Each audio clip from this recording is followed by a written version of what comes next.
Eu queria levantar algumas questões em relação ao plano emergencial, a partir do que nós vimos lá na região, a partir da vistoria que nós fizemos. Me parece, e aí tem, eu acho que o principal problema hoje lá, são vários grandes problemas, mas tem um problema que é a questão da vida, né? Se as pessoas morrem, elas não têm condição de resolver esses outros problemas. E existem uma série de pacientes que estão, assim, numa situação muito difícil, muito difícil. Câncer de pele, hanseníase, tuberculose, úlceras abertas, são situações assim muito graves.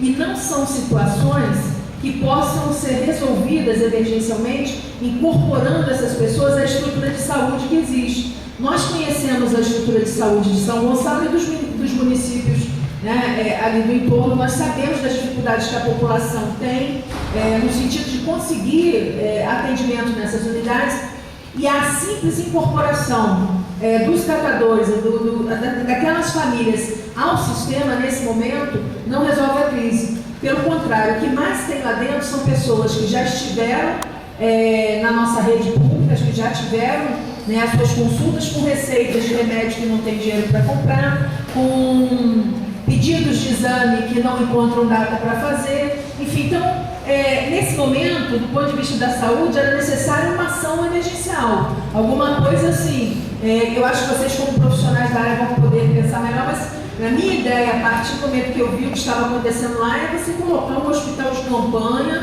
enfim, não, eu estou falando assim, né? Dentro da emergência, eu não sei se você esteve lá, mas quem esteve lá e viu o que está acontecendo, a ideia é que imediatamente tem que ter alguma coisa ali que solucione os problemas das pessoas, porque é muito grave, é muito grave. Tem pessoas, por exemplo, que têm inscrição para atendimento, tratamento do câncer aqui no INCA e que está perdendo o olho porque não tem a passagem para vir. Então, são coisas relativamente simples para o Estado, mas que um bom cadastramento ali que identificasse esses problemas, né, poderia estar resolvendo isso. Mas na questão da saúde, não me parece que seja a incorporação aos programas existentes. Além disso, que eu acho que é uma política que tem sim que ser feita, mas é necessário alguma coisa que tire as pessoas da emergência. Existe uma emergência, né? Então eu acho, aliás, existe uma urgência. Então eu acho importante alguma coisa nesse sentido. O problema das condições mínimas, né? As pessoas não têm banheiro para utilizar, não existe banheiros, né, para essas pessoas utilizarem. Abastecimento de água, nós vimos lá pessoas bebendo chorume, nós vimos pessoas que pegam chorume e filtram chorume para cozinhar e para beber. Se vocês acham que é exatamente isso que nós vimos, então as pessoas precisam de água, precisam nesse momento que o Estado coloque água lá para que essas pessoas bebam, elas têm que ter acesso a isso, né? Em relação também à questão da alimentação, da segurança alimentar, ou seja, muita reclamação de fome, né? Muitas pessoas chegaram assim, fome, eu preciso fazer alguma coisa agora para poder comer de noite. Nós encontramos um garotinho lá que traz a merenda, que está no grupo escolar, que traz a merenda para dividir com as pessoas lá. Crianças que querem ser médicos quando crescer para poder cuidar das pessoas. Então, assim, tem uma fome ali grande, uma fome latente, as pessoas estão passando fome lá. Problema bom, a questão da educação, muitas pessoas sem documentos, né? As pessoas não têm documentos, enfim. Os problemas previdenciários muito grandes, né? Problemas previdenciários, as pessoas não têm uma orientação, enfim, não têm o que fazer em relação a isso. E eu acho assim, queria falar em relação ao problema que foi colocado aqui pela empresa. Ou seja, existe uma lei, né?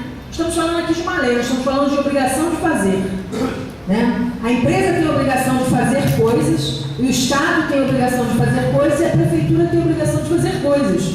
O que nós queremos é que sejam feitas essas coisas que esses entes têm a obrigação de fazer e a partir daí ver se essa lei trouxe justiça ou não. Porque eu não duvido que a empresa tenha dado R$105 para as crianças, ou mais 200 para uma parcela pequena, enfim, deu. O problema é se isso trouxe justiça, né? Se isso trouxe as condições para que se essa lei foi suficiente, se isso trouxe o suficiente para que que aquelas pessoas pudessem não estar vivendo abaixo da linha de pobreza como elas estão vivendo. O que nós estamos dizendo para vocês é que os esforços, e eu fiz uma pesquisa, vi que vários esforços foram feitos, mas esses esforços eles foram insuficientes, né, primeiro assim, não foram cumpridos com todos os esforços que eram legais, que deveriam ter sido. Né? Nem todas as obrigações de fazer foram feitas. Isso é uma questão. A outra é que as que foram feitas não trouxeram a justiça suficiente. Né? Então, eu acho que medidas emergenciais, elas têm que sair da lógica porque tem o programa de saúde da família, tem vários programas, o Estado tem vários programas, né? Tem o Bolsa Família, mas além disso, é necessário uma atenção, né, mais individualizada, que tire aquelas pessoas da emergência.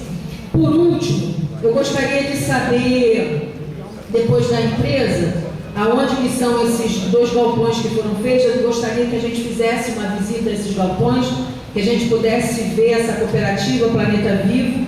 Né? Eu acho que isso é importante, faz parte da lei de resíduos sólidos, né? A formação dessa cooperativa, a fiscalização, enfim. Né? E tem um problema hoje aqui que eu acho que complementa todas essas ações. Primeiro, que é a questão do ressarcimento deles.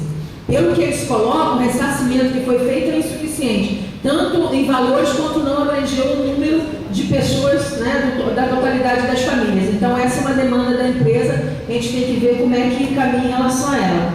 E a outra, que no caso de Gramacho, foi feito um fundo de valorização dos catadores. E a partir desse fundo, foi implementado os polos de reciclagem, com caminhões, com equipamentos, aonde se promovia, então, o programa de coleta seletiva, que era o que dava independência a essas pessoas. Eu acho que esse tem que ser nosso objetivo. Primeiro, tirar as pessoas da emergência que elas estão vivendo.